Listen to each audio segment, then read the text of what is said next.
the fact that Allah subhanahu wa ta'ala has placed barakah for us in the early morning time as well. Okay? That's what the Prophet sallallahu alaihi wasallam said. بُورِكَ لِأُمَّتِي فِي بُكُورِهَا. Allah subhanahu wa ta'ala has placed barakah for my nation within the early morning times.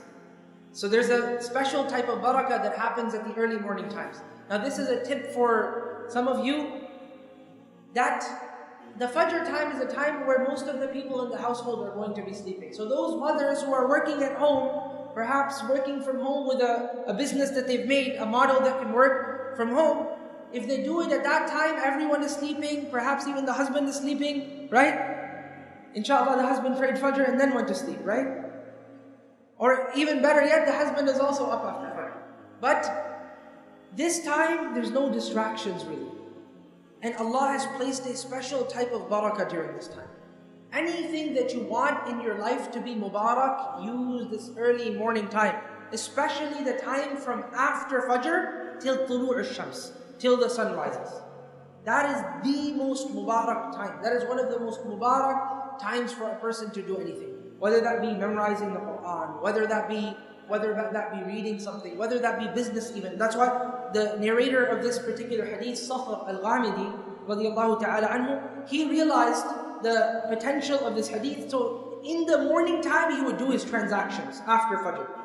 Early morning times when all the merchants in the world are sleeping. And sometimes I go to stores and to, talk and pull the leg of the merchant, I will say, why don't you open your store up in the morning? Of course, Fajr, where I come from, it's a little bit later.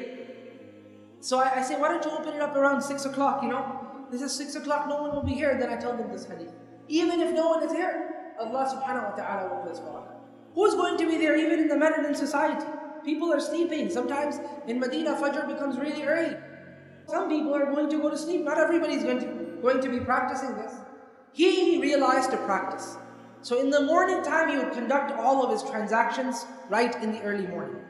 So the Sahaba, they said that فَكَثُرَ مَالُهُ وَأَثْرَى. His wealth became very much, and he became very, very wealthy, because he would conduct all of his business right in the early morning time. To a degree that some of the narrators, they said that he had so much money that he didn't even know where he should put it. Like he didn't have enough room in his house to keep his money.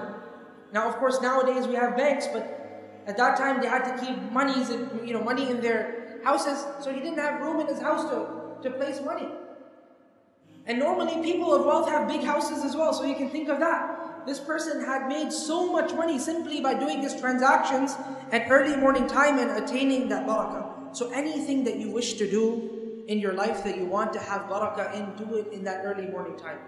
Especially the time that is between the end of Fajr Salah until the sun rises, and even after that, the barakah. But that is the really Mubarak time for a person to do dhikr, for a person to even conduct business after he's done the adhkar of the morning, and so on and so forth.